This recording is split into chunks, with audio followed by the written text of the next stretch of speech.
नमो नमः मौर्य नमामि देवी नर्मदे। एक बार फिर व्याकरणवाणी परिवार में स्वागत है। आज का चैप्टर बहुत ही मस्त है, एक नंबर कहानी है। कहते हैं कभी भी अपनी योग्यता पे इतना घमंड मत कीजिए कि आपको आगे पछताना पड़े। उसी की कहानी है तानसेन और बैजू बावरा। तानसेन और बैजू बावरा। तानसेन जो है वो अकबर के दरबार में राग विद्या गाने वाला सबसे श्रेष्ठ कलाकार है। सबसे श्रेष्ठ, सबसे अच्छा, उससे अच्छा कोई नहीं। कौन? तानसेन। किसके दरबार में? अकबर के दरबार में। उस समय भारत में अकबर की तूती बोलती थी। अरे मतलब उसका नाम था, उसका शासन था, सब कुछ उसका चलता था। चलो कहानी शुरू करते हैं।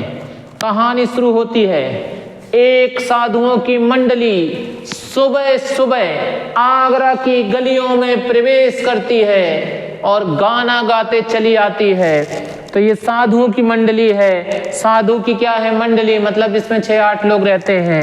शहर के अंदर प्रवेश करती है, शहर के अंदर आती है। मस्त मौला है, ईश्वर भक्ति में डूबी हुई है, उसको किसी से कोई मतलब नहीं है, संसार को त्याग चुके हैं वो। याद रखना, साधु हैं, उनकी मंडली है, शहर में प्रवेश किया है, मस्त मौला हैं। कर क्या रहे हैं? गीत गा रहे हैं, क्योंकि वो संसार को क्या कर चुके हैं? त्याग चुके हैं भैया। गा क्या रहे हैं? गा रहे हैं सुमर सुमर सुमर भगवान को, और सुमर सुमर भगवान को रे। सुमर सुमर ओए सुमर सुमर ओए सुमर सुमर ओए सुमर। सुमर का हिंदी अर्थ होता है याद करना। करे भगवान को याद कर लो। इस दुनिया में जिसका जन्म हुआ है वो ईश्वर के लिए हुआ है। तो सुमर सुमर सुम सुमर सुमर सुर सुमर सुमर भगवान को। कह रहे भगवान को याद कर लो। ठीक है, याद रखना। साधु हैं, मंडली लेके आए हैं, मतलब उनकी मंडली है, शहर में प्रवेश किए हैं, मस्त मौला हैं, ईश्वर भक्ति में मस्त हैं, किसी से कोई मतलब नहीं, क्योंकि संसार को त्याग चुके हैं। गाना गा रहे सुमर सुमर भगवान को। इनको नहीं पता है कि आगरा में तानसेन के यहाँ ये राग गाना मना है, कोई नहीं गा सकता, क्योंकि ये तो मंडली है। इनको तो ना पता कि धुन क्या होती है। ये तो जो मन आया, कोई ऊंचा गा रहा, कोई नीचा गा रहा, चाहे जैसा गा रहा है। ठीक है, जैसे मैं गा देता हूँ कुछ भी, कभी ऊपर कभी नीचे, ऐसे इनकी मंडली है। उनको थोड़ा ना पता कि राग क्या कहलाता है, गाते चले जा रहे हैं। इनको नहीं पता है कि अकबर के राज्य में तानसेन ने, किसने? तानसेन ने एक नियम बना रखा है। वो नियम क्या है कि कोई भी आगरा की गलियों में यदि राग विद्या गाते पकड़ा गया तो उससे तानसेन से प्रतियोगिता करनी होगी। तानसेन के प्रश्नों का जवाब देना होगा। यदि नहीं दे पाया तो उसको फांसी की सजा दी जाएगी। फांसी। पहली बार सुना कि ऐसा होता भैया। राग विद्या नहीं गा पाया तो क्या हो जाएगा? फांसी हो जाएगी। इनको पकड़ लिया गया, साधुओं को हथकड़ी लगा दी गई। हथकड़ी लगा के राजा के दरबार में पेश किया गया।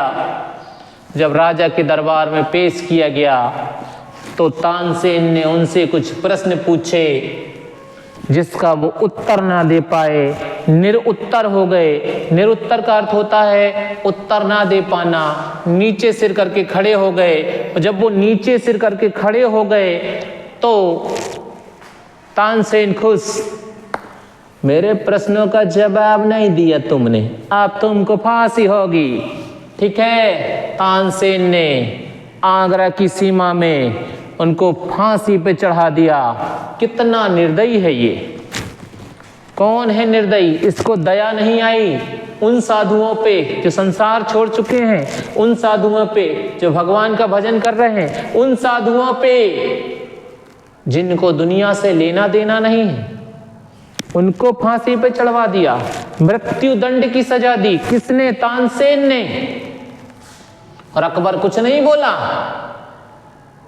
ये राजा था, ये चाहता तो ये नियम बदल सकता था, लेकिन नहीं, तानसेन को अपनी विद्या पे घमंड था और तानसेन ने मृत्यु दंड की सजा सुना दी। लेकिन उसमें एक लड़का था, 10 साल का बच्चा। जब साधुओं ने बहुत हाथ जोड़े कि प्रभु मना कर, तो इनको, हे अकबर, इनको मना करो कि फांसी की सजा ना सुनाए, लेकिन नहीं सुना। तानसेन भी निर्दयी, दया नहीं है, उसने कहा नहीं, सजा तो होगी। सजा दी गई, सीमा पे फांसी पे चढ़ा दिया गया, लेकिन छोड़ दिया गया केवल एक बच्चे को, 10 साल का बच्चा। याद रखो, जिसके पिता को उसके सामने फांसी पे चढ़ा दिया गया हो, उसका हाल क्या होगा। सिर्फ एक राग विद्या के लिए छोड़ दिया गया। अब यहां से नई स्टोरी चालू होती है। अब बैजू बावरा वापस घर आने वाला है।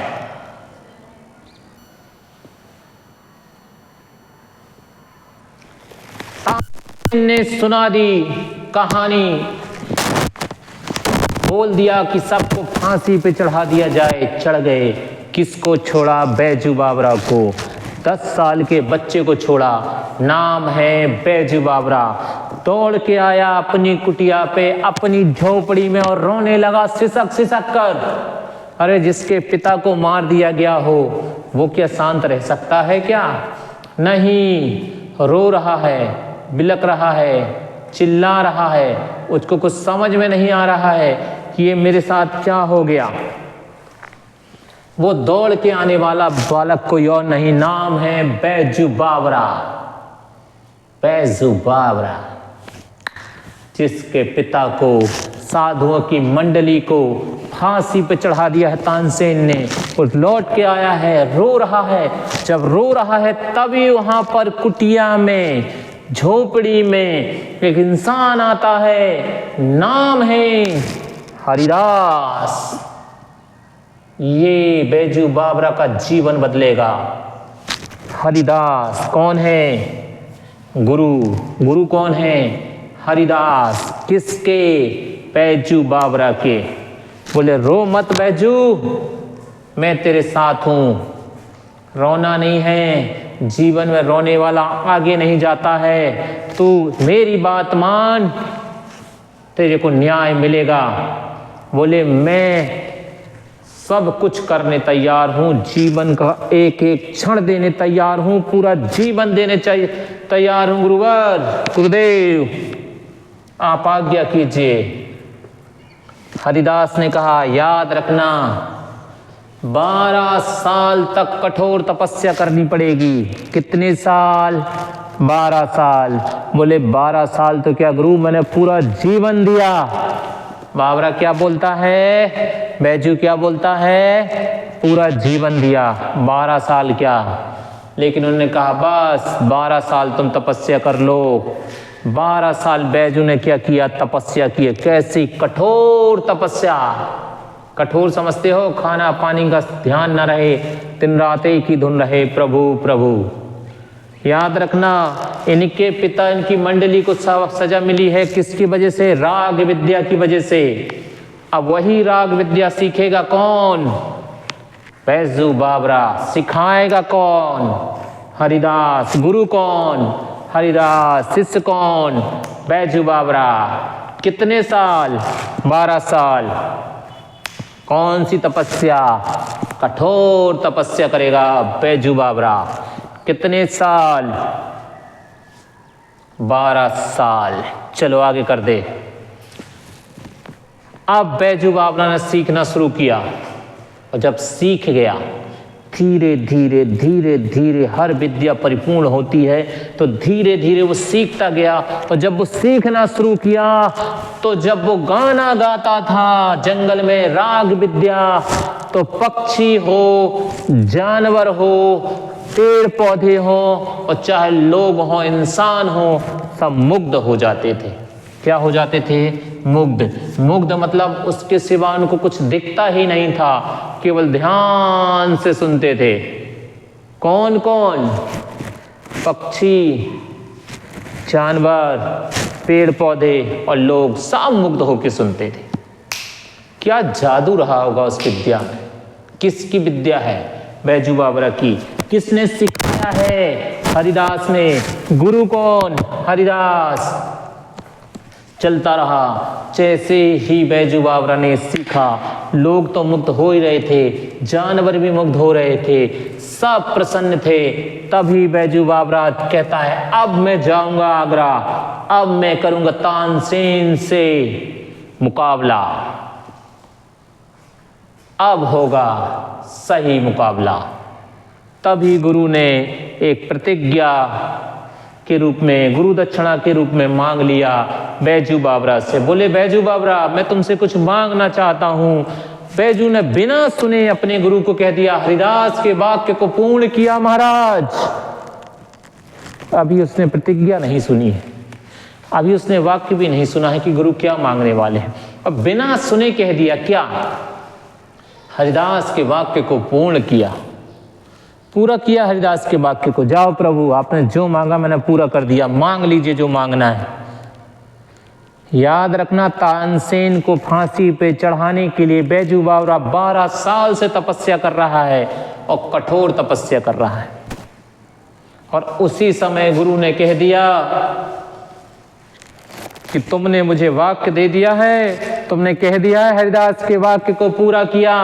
याद रखना, अब मैं जो मांग रहा हूं वो पूरा हो जाना चाहिए। बोले, हो जाएगा गुरु, प्राण चले जाएं लेकिन वाक्य नहीं कटेगा। हरिदास गुरु ने मांग लिया, इस राग विद्या से किसी को हानि नहीं पहुंचाएगा। बोल दे बैजू, बैजू तो इस विद्या से किसी को कभी हानि नहीं पहुंचाएगा। जवान रुक गई, पैर लड़खड़ाने लगे, सिर घूमने लगा कि जिसके लिए मैंने इतने साल तपस्या की, आज वो एक क्षण में जा रहा है। इतना परेशान हो गया कि उसको कुछ समझ में नहीं आ रहा है, लेकिन वो जानता है गुरु शिष्य की विद्या में गुरु को अधिकार है लड़ने का। शिष्य जो है गुरु का विरोध नहीं कर सकता, उसके सामने एक शब्द नहीं बोल सकता। यदि गुरु सत्य के रास्ते पे ले जा रहा है तो हरिदास ने उनको वो विद्या सिखाई है। क्या करता बेचारा, शांत रह गया, मन शांत होने लगा। क्या करूं, क्या ना करूं, ऐसा करूं, वैसा करूं, क्यों ना मारूं तानसेन को, क्यों तानसेन से बदला ना लूं, ऐसे प्रश्न उसके दिमाग में घूमने लगे। कुछ समय बाद वो शांत हुआ और चला गया उस शहर के अंदर जहां पर फांसी हुई थी, और गाने लगा गाना। जब गाना गाया, राग विद्या गाया, सब लोग मुग्ध हो गए, सुनने लगे। किसी ने राग विद्या समाप्त होने के बाद बताया कि तानसेन तुम्हारी कोई राग विद्या गा रहा है तुम्हारे जैसे। तो कहा, लगता है उसकी भी मृत्यु निकट आ गई है। तभी महल के पास पहुंचा, तानसेन बाहर आया और बैजू बावरा से कहता है, तुम गाते हो? लगता है तुम्हारी मृत्यु निकट है, लगता है तुम्हें अपने जीवन से प्रेम नहीं है। बैजू ने कहा, नहीं है। आ जाओ राज दरबार में।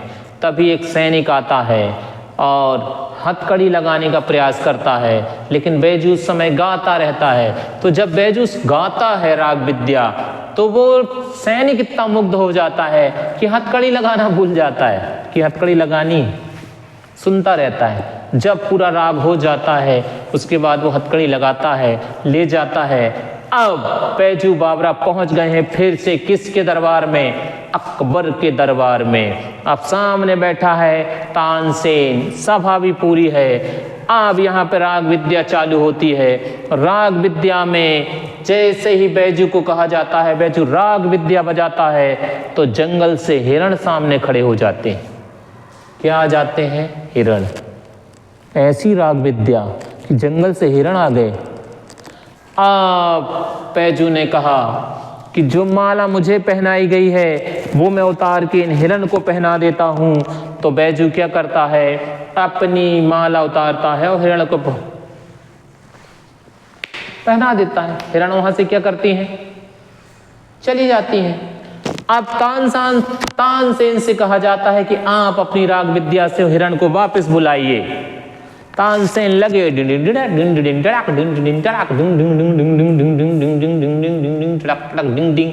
कुछ नहीं हुआ भाई।